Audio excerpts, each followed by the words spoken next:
السلام عليكم ورحمة الله وبركاته. أهلا بك يا صديقي في فيديو جديد. فيديو النهاردة إن شاء الله هنبدأ نعمل ريفاكتور للكود بتاعنا أو هنحسنه شوية وبعد كده هنرفعه على جيت هاب. بدون كلام كتير يلا بينا.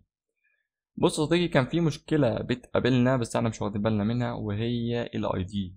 المستخدم دلوقتي كان بيدخل هو الاي دي بتاعه. طب ده منطقي؟ يعني طب هو المستخدم مثلا يعرف منين ان الاي دي ده مش موجود اصلا في الداتابيز عندنا او في الفايل ده؟ تمام. وليه اصلا هو يدخل اي دي؟ طب ما احنا اللي نعمل اي دي بنفسنا، عشان بحيث حتى نتجنب ان المستخدم ما يدخلش اي دي يكون موجود اصلا. تعالى نشوف مثال عملي اصلا على اللي حصل ده. بص هنا، خد بالك ان في اي دي 2 هنا. تعال ننزل تحت كده، بص ضفنا برضو مستخدم كان في اي دي 2. ليه؟ احنا ما كناش نعرف اصلا ان في مستخدم باي دي 2، فاحنا ضفناه من غير ما ناخد بالنا او حصلت سهل.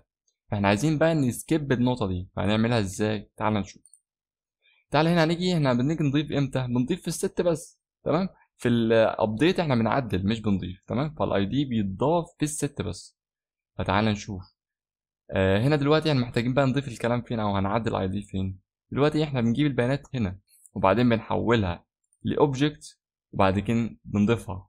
احنا عايزين بقى قبل ما نضيفها نعدل على الاي دي ده. فهنيجي في الحته دي كده بالظبط، هنقول له هنا ايه؟ هنقول له student، اللي هو الاي دي الطالب اللي جالنا من بوست مان او المستخدم دخله، دوت مين الاي دي بتاعه، ايكوال هيساوي ايه بقى؟ هيساوي الستودنتس الاري بتاعتنا الجميله ديت، ماشي، دوت لينس. ايه دوت لينس ده بقى؟ اللينس دوت اللي هو عدد الطلاب اللي في الاري دي، او كل اوبجكت. مش اتفقنا ان كل اوبجكت من ده طالب؟ فهو كل اوبجكت من دوت بيعتبر بواحد. يعني ايه برضو الكلام ده؟ يعني كده ده طالب ادي كده واحد، ده التاني طالب اتنين، تالت، الرابع، الخامس. فاللينس بتاعهم كام؟ اللينس بتاعهم 5. تمام، زي الفل. طب كده هنسيب مثلا اللينس كده؟ لا مش هينفع، ما انا لو سيبناها كده فهيخلي كل طالب الاي دي بتاعه يبقى 5 بس على طول. فاحنا عايزين نعمل ايه؟ احنا عايزين نقول له بلس 1. يعني ايه الكلام ده بقى؟ بلس 1 هنا يعني هتجيب لي اللينس الاول بتاع الاري ديت اللي هي 5، وبعدين تزود عليها واحد تخليهم 6. طب هما لو 6 مثلا اللينس بتاعهم 6، هتزود لي عليهم واحد وتخليهم 7، وهكذا. وهيفضل ماشي في اللوب دي على طول، كل ما تضيف هيزود واحد، كل ما تضيف هيزود واحد. تعال نسيف ونشوف الكلام ده شغال ولا لا. والام بي ام ران ديف، شغل السيرفر، اشتغل والحمد لله. تعال هنا نعمل هنا نيو اتش تي ريكويست. تمام. ونيجي هنا نعمل بوست عشان احنا هنعمل اصلا نعمل ست للداتا. نعمل هنا ست ستودنت ونفتح البادي رو ونخليها جيسون. هات لنا كده مثلا اي حد، هات لنا ده مثلا كوبي وضيفه هنا كده ونخليه مثلا هنا يكون اسمه ياسر مثلا 23، وهنا مثلا برضو ياسر، والباسورد بتاعه من 1 ل6. واعمل سند. خد بالك من حاجة، احنا باعتين هنا اي دي 2. تمام. فتعالى نشوف اللي هيحصل كده. اعمل سند سكسس. نيجي هنا بقى ونشوف، اعمل سيف كده وتعالى بالسكرول انزل تحت اي دي 6. مع اننا كنا على فكرة باعتين اي دي 2، بس هو عمل اوفر رايد عليها هنا اصلا، او عمل اوفر رايد عليها وضاف لي اي دي 6. فهو انت ضفت وما ضفتوش هو ايه هيشتغل. طب تعالى كده نشيل يا عم الاي دي خالص، شيله خالص ونجرب. هنعمل مثلا نخلي دوت محمود مثلا، محمود، محمود. هات لي كده وهات لي مثلا ضيفه هنا واخليه مثلا 23 مش مشكلة، وخلي مثلا الباسورد من 1 ل9 واعمل سند. احنا ما ضفناش اي دي على فكرة. تعالى هنا سيف، هات لي السكرول وانزل تحت اي دي 7. انت ممكن تلاحظ دلوقتي ان الاي دي نزل تحت، والاي دي نزل تحت علشان احنا هنا ما ضفناهوش. فلما كنا بنضيفه بالاول هنا، فعشان كده هو نزل تحت. طب يعني بص، لو الحاجه زي كده ممكن مضايقاك، فاحنا اصلا هنمشي بالترتيب، فهنشيل كل الحاجات دي كلها كده. اعمل كده، خلي الاري فاضي خالص، واحنا اصلا هنضيف مستخدمين من جديد، بحيث ان كل مره هو اللي ايه اللي هيزود من الاول يعني. فنضيف ده، اعمل سند كده، عمل سكسس، سيف. الاي دي نزل تحت وكده ضاف لي اوبجكت. تعال نضيف كمان واحد مثلا وليكن ياسر، ومثلا عنده 20 سنة. هنا برضو ياسر، وهنا مثلا يعني ممكن من 1 ل6 كويس. سند. عمل لنا كمان واحد اهوت ياسر والدنيا زي الفل. تعال نضيف كمان اخر واحد مثلا وليكن عمر مثلا، خليه مثلا 30، وهنا برضو عمر، وهنا مثلا الباسورد بتاعه من واحد مثلا اي كده مثلا اي حاجة، واعمل سند. نزود بس ايه الداتا عندنا شوية هنا كده. تمام، اتضاف والدنيا جميلة وزي الفل، وكل مرة بيزود واحد زي ما انت شايف كده، ومفيش اي تكرار هيحصل كده. كلام جميل. محتاجين نعمل ايه تاني بقى في الكود؟ عايزين بقى نعمل مشكلة كانت بتقابلنا برضو في الكود، وهي ايه؟ تعالى كده في الابديت هنا كده، ده الراوت بتاع الابديت. خد بالك من حاجة، دلوقتي احنا لما بنيجي بنعمل ابديت، فاحنا بنخلي المستخدم يدينا الاي دي بتاع الشخص، او الاي دي بتاع الطالب اللي هو عايز يعدل عليه عموما يعني. تمام. بس احنا ممكن عايزين مثلا نعدل بالايميل مثلا، وكمان احنا مش عايزينه يمرر لنا الاي دي في البادي هنا كده. يعني مثلا لما كنا بنيجي نعمل بوت، تعالى هنا كده مثلا اعمل لي نيو ريكويست، خلي دي بوت، وهات لي دوت مثلا كان ابديت اهوت، ابديت ستودنت. هنا كنا بنيجي نبعت في البادي ايه، هات لي ده كده جوسن برضو، هات لي مثلا الاوبجكت دوت كوبي. هنا لازم تبعت الاي دي. ليه لازم تبعت الاي دي؟ لانك لو رجعت الاندكس هنا هتلاحظ، بص ان انا بقول له ستودنت اي دي، يعني هنا هو الاوبجكت البادي قصدي اللي جالنا من البوست مان اتحول لاوبجكت هنا. هو لازم أن يبقى فيه الاي دي اصلا عشان يقارن الكونديشن ده، لكن لو ما فيهوش فهو خلاص مش هرجع لك حاجه. فاحنا دلوقتي احنا مش عايزين نعمل الكلام ده بالاي دي، احنا عايزين مثلا نعمله بالايميل. وكمان الايميل دوت ما يتبعتش فين، تعالى هنا كده بس هنا كده، الايميل ده ما يتبعتش هنا، لا، احنا عايزين الايميل ده يتبعت في اليو ار ال. تمام. يعني كل طالب ما يجي يعدل عليه فهو يعدل البيانات اللي هو عايزها، حتى لو هيعدل الايميل برضه مش هتفرق، بس يعدل لي فين؟ يعدل لي هنا، قصدي يضيف لي الايميل هنا ويعدل لي هنا. تمام، زي الفل. تعال نشوف هنعمل الكلام ده ازاي. تعالى هنا كده الاول،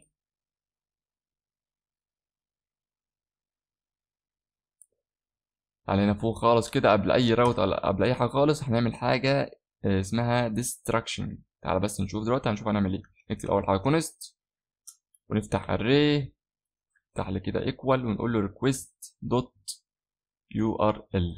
تمام، دوت ايه، دوت سبليت. افتح الدبل كوت واعمل لي سلاش. ايه بقى الحوارات اللي انت كتبتها ديت؟ بص، احنا متفقين اليو ار ال دي بتعمل ايه؟ بتحدد المسار اللي المستخدم واقف عنده دلوقتي، اللي هو مثلا زي جيت ابديت مثلا، او هنا قصدي ابديت ستودنت. تمام. تمام. السبليت دي بقى بتعمل ايه؟ بتفصل لك كل العناصر اللي بينها سلاش. يعني ايه برضو الكلام ده؟ هنشوف دلوقتي. تعال هنا الاول، تعال نشوفها كده الاول. نكتب هنا console دوت لوج، وهات لي كل الكلام ده ونشوف هيعمل ايه. من هنا كده اعمل لك كومنت بس على ده دلوقتي. تعالى نعمل اي ريكوست، تعالى مثلا نعمل جيت ريكوست جيت، وهنا مثلا جيت ستودنت، يبقى هو دوت، واعمل سند. زي الفل. هنا بص خد بالك بقى، خدت بالك من حاجه؟ هنا عمل لك فصل لك ده، فصل لك بين السلاش. فهمت حاجه؟ يعني بلاش، فصل لك السلاش دي. تمام، حط لك قبلها هنا دوت الفراغ اللي فاضي، واللي بعده جيت ستودنت. مش فاهم برضه؟ طب تعالى زود سلاش وقول مثلا 1 2 3. ركز هنا كده، سنت. خدت بالك انت بقى من 1 2 3 ديت؟ فصل لك بينها بالسلاش، يعني كل سلاش بيعمل لك قامه كده ويحط لك الكلمه وبس كده. فاهمني؟ يعني هنا مكان السلاش ديت فصلها، حط لك قمر، وهنا برضو فصلها وحط لك قمر. طب ليه الكلام ده؟ احنا محتاجين الكلام ده عشان نأكسس عليه. نأكسس عليه ازاي؟ يعني هنأكسس عليه بالاندكس بتاعه. يعني احنا محتاجين مثلا نجيب الايميل من هنا، فاحنا نأكسس عليه من هنا بالاندكس. يا رب تكون الحته دي واصله لك، ولو ما وصلتلكش قولها لي برضه في الكومنت، وان شاء الله ممكن نعيدها في فيديو جديد. كلام جميل. تعالى بقى هنا كده في البوت بتاعنا، تعالى هنا قصدي في الاندكس. زي الفل. فاحنا عرفنا دلوقتي ان السبليت دي بتفصل لي بين العناصر على اساس السلاش دي. تمام، بتفصلها لي في اري على اساس السلاش دي.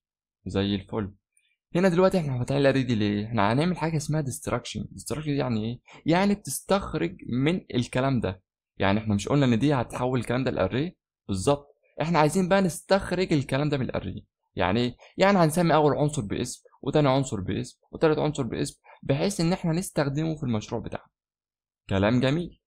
اول حاجه اول عنصر يعني هنحتاجه في حاجه؟ لا، انا مش هنحتاجه في حاجه. احنا ايه اصلا هو موجود ملوش لازمه اصلا، ده يعني حاجه فاضيه بمعنى كده. طب احنا عايزين نسكيب اول عنصر، هنسكيبه ازاي؟ ما ينفعش حتى معنا لو عايزين نستخدم دولت، تمام؟ ما ينفعش اصلا نكتب هنا مثلا احنا دوت هيبقى اسمه راوت، هنا نكتب مثلا راوت، وتاني عنصر هيبقى اسمه مثلا الايميل بتاعنا، تمام؟ يبقى اسمه الايميل. كده هو هياخد انهي عنصرين؟ هياخد دوت الاولاني ده وهياخد التاني، مش هياخد التالت. انت عايز ياخد التالت فانت تضيف كمان عنصر بقى، ضيف كمان عنصر سميه اي حاجه يعني عشان ياخد التالت. طب احنا عايزين نسكيب ده، هنسكيبه ازاي؟ بكل بساطه يا صديقي، شيل بس ده كده الاول. عايز تسكيب؟ اه، حط لي كوما هنا بس، حط لي كوما كده بس، انت كده عملت سكيب لي. شكرا على كده، كلام زي الفل. محتاجين نعمل ايه تاني؟ محتاجين ننزل بقى على الراوت بتاع الابديت اللي هو ده، تمام؟ هنا دلوقتي هنعدل حاجه بسيطه، شيل دوت كده ونقول له ايه؟ هنقول له لو الراوت بتاعنا، تمام، اللي هو ده الراوت اللي هو في الاندكس الثاني، تمام، هنا لو ايكوال بيساوي ايه؟ بيساوي جيت، لا مش جيت بقى، ابديت ستودنت، لو بيساوي ابديت ستودنت، وكمان حاجه كمان ايه هي؟ والايميل موجود، لازم الايميل يكون موجود. يعني ايه الايميل يكون موجود؟ ما احنا مش قلنا نتعدل بالايميل يا اسطى؟ تعالى هنا كده، هنا فين هنا هو الابديت. احنا قلنا هنا لازم احنا هنبعت الايميل علشان نعدل عليه على المستخدم، فالايميل لازم يكون موجود. كلام جميل. فاحنا قلنا ايه؟ قلنا لو الراوت اسمه update student والايميل موجود، كلام زي الفل، فانت خش لي على الراوت ده. كلام جميل وفل لحد دلوقتي. محتاجين نعمل ايه تاني؟ محتاجين بقى نعدل هنا بس. هنعدل نقول ايه هنا؟ هنقول له لو الايميل دوت ايميل، تمام، ايكوال مش بيساوي الستودنت اي دي بقى، لا، لو بيساوي الايميل اصلا اللي المستخدم دخله، اللي هو فين؟ اللي هو ده، يطلع فوق، اللي هو ده اللي هيجي اصلا مع اليو ار ال، تمام؟ فهو لو الايميل بتاع الطالب طلع بيساوي ده، فاعمل لي ايه؟ اعمل لي ابديت ليه. زي الفل. تعالى بقى نجرب كل الهري اللي احنا قلنا عليه دوت ونشوف ايه اللي هيحصل. تعالى هنا كده ونعمل لي ايه؟ عايزين نعدل على مين؟ عايزين نعدل هنا الاول. هات لي ده ايميل، الايميل بتاع عمر، صح؟ هات لي كوبي، حطه هنا. هنتاكد ان عمر موجود اصلا. عمر موجود اهوت.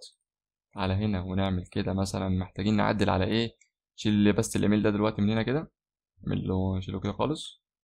محتاجين نعدل على عمر مثلا، خليه مثلا اسمه يعني وليكن احمد مثلا.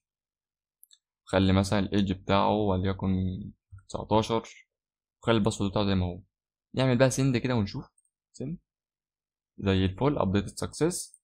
هنا سيف، وتعالى هنا اهو عمر الايميل بتاعه اهوت اتحول لاحمد. كلام جميل. طب تعالى عايزين نعدل على الايميل بقى. خلي الايميل مثلا وليكن احمد مثلا.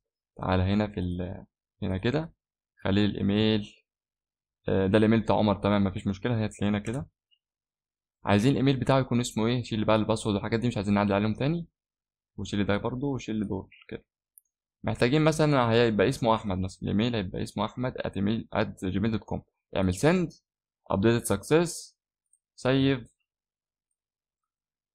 احمد اتغير والحمد لله. كلام جميل وزي الفل. محتاجين نعمل ايه بقى كمان؟ محتاجين نعمل حاجه كمان. ايه هي؟ دلوقتي احنا لو جينا مثلا هنا تعال هنا كده. هنا كنا بنعمل ايه؟ بنضيف مستخدم جديد.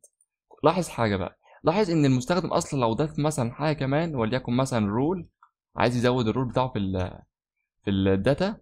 هنا مثلا لو كتب ادمن، لاحظ ان لو عملنا سند كده على هنا كده سيف، خدت بالك من حاجه؟ ادمن اتضاف الرول. So please sabakarai sarakap whatever. الرول اتضافت. يعني طب الكلام ده ما ينفعش، احنا عايزين البنات تبقى ثابته. يعني البنات ديت تكون كده، يعني كلها تبقى ثابته كده. كل مطالب عنده 5 بيانات، الاي دي والباسورد والايميل والنيم بتاعه. لكن انت هنا ضفت لي ادمن، احنا مش عايزين الكلام ده. فشيل شيل بقى ده كده وسيف. وتعالى نشوف هنعمل الكلام ده ازاي.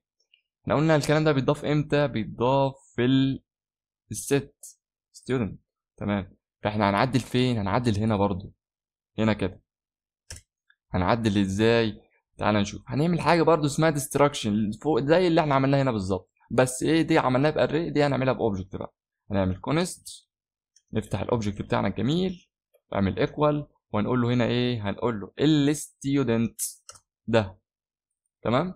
ده او ممكن على فكره نختصر على نفسنا الكلام دوت، نشيل ستودنت دي خالص اصلا كده، وشيل دي اصلا خالص كده، هات لي ده برضه شيله كده، وقول له هنا كونست، واعمل ديس كونست، كونست، واعمل الاوبجكت بتاعنا كده، واكتب ايكوال، وهو هيستخرج على طول من البادي ده. تمام. هنا دلوقتي محتاجين ايه؟ احنا اتفقنا ان كل طالب هيبقى عنده 5 بيانات، ايه هما؟ الاي دي والنيم وال الايدج بتاعه والايميل، واخر حاجه وهي الباسورد. تمام. طبعا نخلي ده لت، ليه لت؟ عشان احنا هنعدل على الاي دي تحت هنا. تمام. مش هنعدل عليه بالطريقه ديت. نعمل بس سيف كده عشان الدنيا تبقى توزع كويس. هنا استخدمنا لت ليه؟ علشان احنا هنعدل على الاي دي دوت. طب احنا لو كنا مستخدمين كونست هيقول لك ما ينفعش انك تعدل على حاجه يا كونست. كونست ده يعني حاجه ثابته ما بتتغيرش. تمام. يعني انت تضيف لها قيمه مره واحده بس، ما تغيرهاش بعد كده في الكود. تمام. لكن لو عايز تغيرها فانت تستخدم لت عادي. هنا هنقول له الاي دي بتاعنا هيساوي ايه؟ هيساوي الستودنت بتاعتنا دوت لينس بلس 1، وكده الدنيا معانا زي الفل. هنا بقى مش هنضيف بقى، مش هنبوش الستودنت، احنا هنبوش الكلام ده. هات كل ده كده كوبي وضيفه هنا وسيف. وتعالى بقى نعمل ايه؟ نعمل نفس النظام هنا. تعالى في ست هنا، هنا باعتين مين؟ باعتين رول ادمن. تمام. تعمل سند كده، عمل سكسس. تعال نشوف الداتا وسيف اهو، ضاف لي ما ضافليش الرول ادمن. كلام جميل وزي الفل. تمام.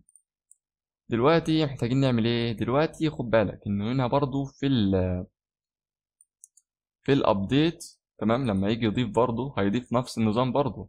ما هو خد بالك، ما احنا طب تعالى نشوف عامل الاول كده هيضيف ولا مش هيضيف.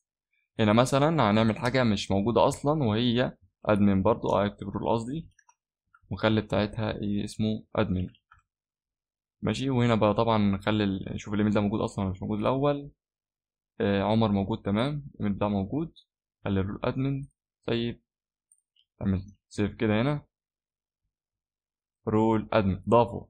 طب برضه احنا كده عملناش حاجه، احنا عايزين نعدل الكلام ده. فهنعمل برضه نفس النظام، هنعمل ديستراكشن برضه في الحته دي. هنعمل كده، نقول له هنا اي دي. طبعا مش اي دي، انت مش مسموح لك تعدل على الاي دي بقى، ما قلنا مالكش دعوه بالاي دي. هنا يبقى عندك النيم بس، والايدج، والايميل بتاعك، والباسورد بتاعتك. زي الفل. تمام. هنا محتاجين نقول له ايه بقى؟ محتاجين هنا نقول له هتعمل هات لي دوت كده، تعمل سبريد الحاجات ديت، هاتهم بس كوبي كده كلهم، وشيل لي دوت وحطه لهم كده. سيف. وتعالى نعمل ايه؟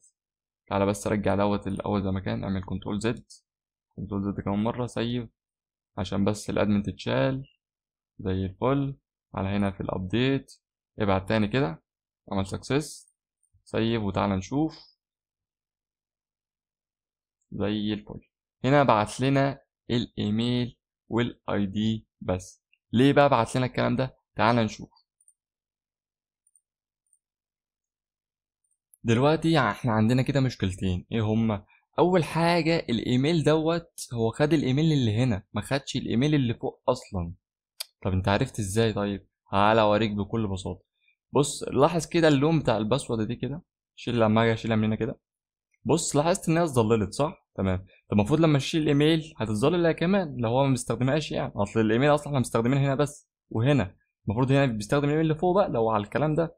فتعال نشيل الايميل كده. اه ما اتظللتش، يبقى الايميل دي اصلا هي اللي مستخدمه هنا. لا احنا عايزين بقى الايميل اللي فوق هي اللي تستخدم هنا. احنا ايه دلوقتي عايزين نرجع كده، ارجع كمان واحده. دلوقتي احنا محتاجين نعمل ايه؟ محتاجين نغير اسم الايميل اللي فوق.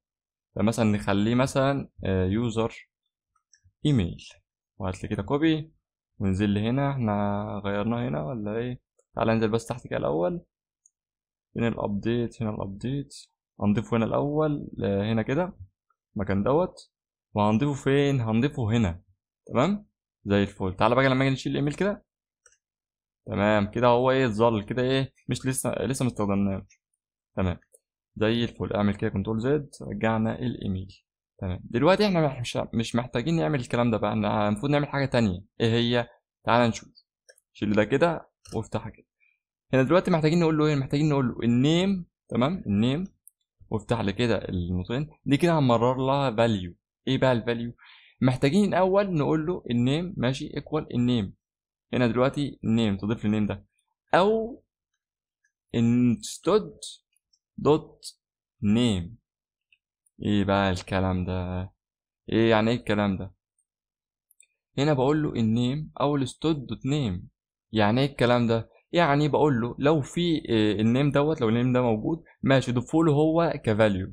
طب لو هو مش موجود ضيف لي النيم الديفولت. تمام. طب احنا محتاجين دي دلوقتي؟ لا خلاص، احنا دي مش محتاجينها بقى خلاص دلوقتي. زي الفل. تمام. هنا محتاجين نضيف كمان الايدج مثلا. لو في ايدج ضيفهولي، لو مفيش ضيف لي الديفولت اللي هو ستود دوت ايدج. كلام جميل. في عندنا ايه كمان؟ عندنا الايميل. لو في ايميل ضيفهولي ايميل، لو مفيش ضيف لي الديفولت ستود دوت ايميل. واخر حاجه معانا هو الباسورد. اكتب باسورد، لو في باسورد ضيفهولي، مفيش ضيف لي الديفولت ستود دوت باسورد. اكتب باسورد هنا كده وسيب. وتعالى بقى ايه بس نعدل الداتا دي، او تعالى بص نشيلها خالص. تمام، نعمل واحد تاني وخلي دي رقم 3 عشان ايه الدنيا تكون مظبوطة. ادي 1 2 3 وكله ماشي وزي الفل. تعالى هنا ونجرب نعمل سند تاني كده ونشوف هيعدل النيم ولا لا. بص هو النيم ايه؟ النيم عمر. هنشوف نعمل سند كده. ابديت سكسس، سيف، والحمد لله النيم اتعدل. وخد بالك خد بالك احنا بعتنا رول. تمام، الرول هي ما اتبعتتش. ليه ما اتبعتتش؟ علشان احنا هنا عاملين ديستراكشن اصلا. يعني يا باشا ابعت الداتا اللي انت عايزها. عايز تبعت لحماده في النص ابعته زي ما انت عايز. انا كده هاخد داتا بس ثابته، مش هاخد اي حاجه تانية غيرها. كلام جميل.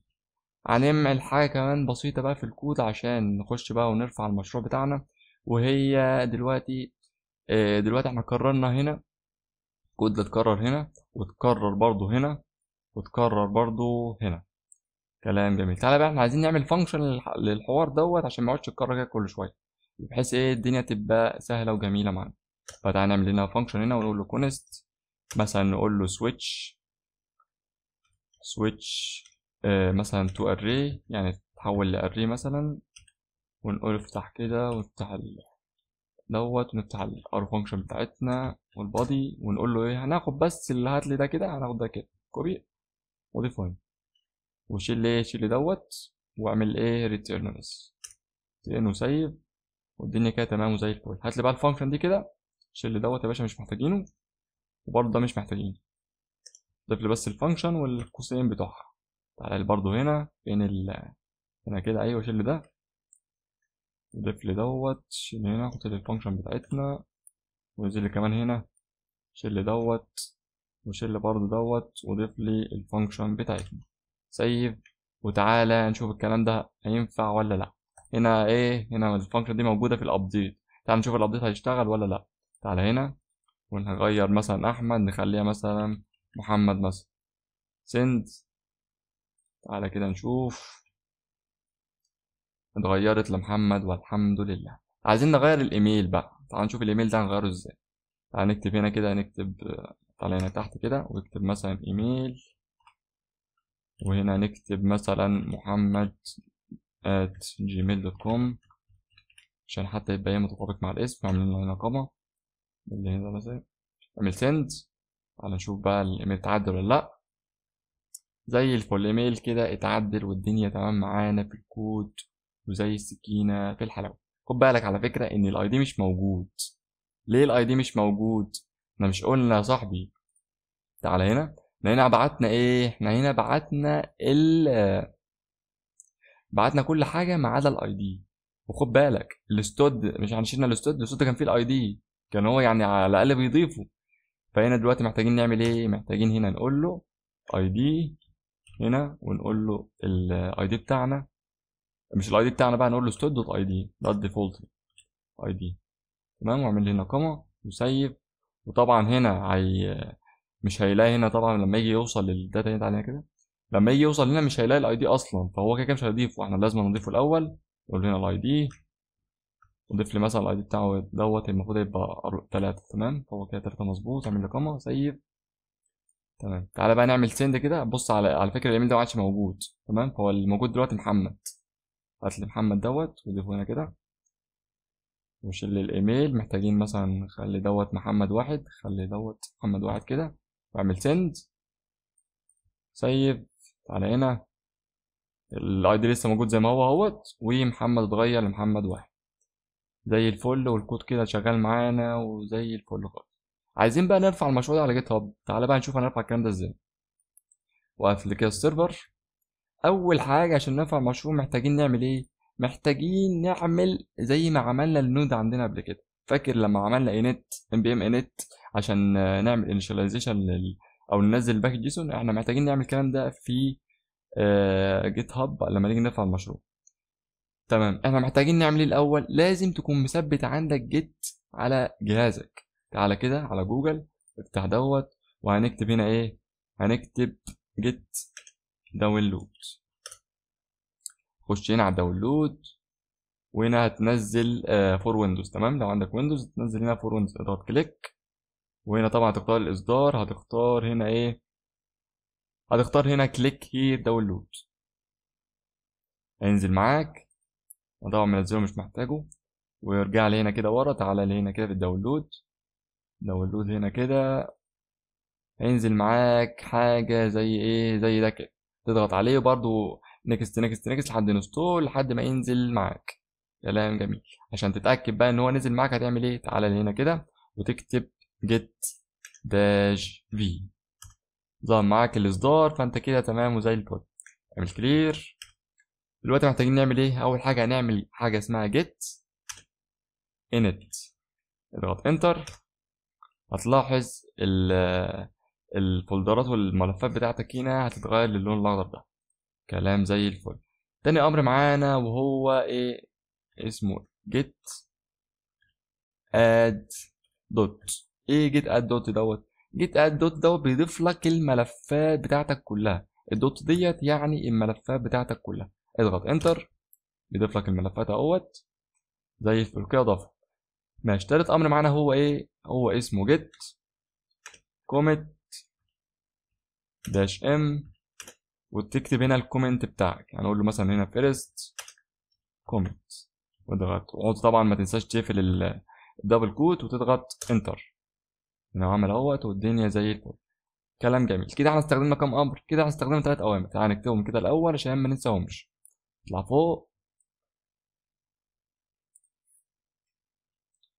افتح لنا كومنت مثلا كده، واكتب هنا ايه؟ اول امر معانا كان اسمه جيت انت، وتاني امر كان اسمه جيت اد دوت اللي هو بيضيف الملفات كلها، وتالت امر وهو جيت كوميت داش ام الكومنت بتاعنا. تكتب بقى اي كومنت انت عايزه، مثلا اهوت كديفولت يعني فيرست كوميت، والدنيا زي الفل. تعالى بقى هنعمل ايه الخطوه اللي بعد كده؟ تعالى لي هنا كده وتجي لي هنا على موقع جيت هاب. اكتب هنا جيت هاب دوت كوم. طبعا هيظهر لك الاول كده انك محتاج تسجل، فانت هتسجل عادي كاي حساب. بعد كده هيجيب لك صفحه زي دي كده. هتيجي هنا على نيو ريبو، تضغط هنا على كلمه نيو، هيدخلك على الصفحه دي. هنا هتسمي اسم الريبو بتاعك مثلا وليكن اف اس داش بروجكت، وموجود هنا اهوت. تمام. هنا بقى لو عايز تختار بابليك عشان الناس كلها تشوفه، او برايفت لو مش عايز حد يشوفه، فانا هنختار بابليك. وهنا مثلا هنقول له، ولا اقول لك سيب لي دلوقتي، اعمل كرييت ريبوزيتوري كده. هو اتكريت معاك. تمام. هنا بيقول لك دي الاوامر اللي انت هتشتغل بيها علشان ترفع المشروع بتاعك على جيت هاب. احنا استخدمنا الامر ده طبعا، والامر دوت عشان تضيف الملف الريدمي اللي احنا هنكريته. تعالى بص هنكريته بالامر دوت. هات الامر ده كوبي كده وضيف هنا كده. هو ضاف لنا ملف ريدمي هنا اهوت. كلام زي الفل. هنا عايزين نضيف بقى الملف ريدمي، هات له برده كوبي كده وضيفه هنا. اضغط انتر، ضافه لنا زي الفل. تعالى بقى فين؟ تعالى ارجع تاني كده. احنا استخدمنا الامر ده طبعا. احنا بقى محتاجين نعمل ايه دلوقتي؟ محتاجين نعمل الامر ده. لو هات لي الامر ده كوبي وضيفه هنا كده. الامر ده يعني ايه؟ الامر دوت بيربط المشروع المحلي بجيت هاب، فاضغط انتر. تمام وكده ربطه زي الفل. تاني امر معانا وهو الامر ده، ادي كوبي كده وتجيلي تضيفه هنا. هنا بيقول لك بتعمل غير على فكره، هنا هنا بتغير الاسم طبعا. ممكن تخليه مثلا مين، اللي هو مثلا ملف رئيسي دوت ايه، بيخلي الفرع الرئيسي اسمه مين. يعني ان انت تقدر تغير الاسم انت عايزه، بس يفضل تخليه مين يعني على ايه اسم الرئيسي بمعنى كده. فاضغط انتر. هنا عمله لنا اهو زي الفل. اخر امر معانا محتاجين نعمل ايه؟ نعمل بوش بقى للمشروع دوت على جيت هاب. الامر ده كده، وش اللي بقى وتخليه مين عشان احنا قلنا ان هو اسمه مين. واضغط كده انتر. هنا هيرفع لك المشروع دلوقتي على جيت هاب. كلام جميل كده، رفع المشروع. تعالى بقى نبص هو اترفع ولا لا. ارجع لي هنا كده، ارجع كام مره. تعالى لي هنا في البروفايل بتاعك واضغط هنا على يور ريبوزيتوري. هنا المشروع بتاعنا موجود هنا، اضغط عليه. الملفات والدنيا بتاعتنا كلها موجودة هنا. كلام جميل وزي الفل. تعالى هنا بقى كده ونكتب الأوامر اللي احنا عملناها دي بالترتيب. أول حاجة احنا قلنا هنعمل init، وبعد كده add، وبعد كده comment. الأمر اللي بعد كده ايه بقى؟ الأمر اللي بعد كده واللي هو الريموت اللي هو ده. هات ده كده كوبي hit وضيفه هنا. تمام. ده بيعمل ايه؟ زي ما قلت لك بيربط المشروع المحلي بجيت هاب بتاعنا. كلام جميل. ايه الامر بقى اللي بعد كده؟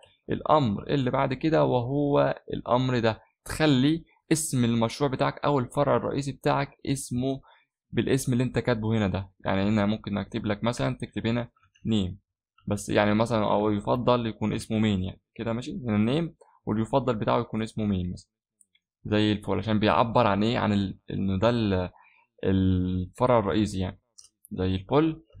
امر اللي بعد كده واخر امر واللي هو البوش، محتاجين نعمل بوش. هات لي الامر ده كله كوبي كده وضيفه لي هنا. بتعمل بوش لمين؟ للنيم بتاعك اللي هو ده زي الفل. دي الاوامر اللي انت محتاج ترفع بيها المشروع بتاعك على جيت هاب. خد بالك من حاجه، هنا اللينك دوت بيتغير. يعني هنا اللينك هتكتب هنا برضو لينك على حسب اللينك المشروع بتاعك على جيت هاب. فانت بتعمل اول ما توصل للكومنت دوت، اول ما تخلص الكوماند دولت بتروح تعمل ريبو جديد على جيت هاب. وبعد كده بتضيف اللينك بتاعك وتضيف بقى بقية البيانات زي ما عملنا في الفيديو ده.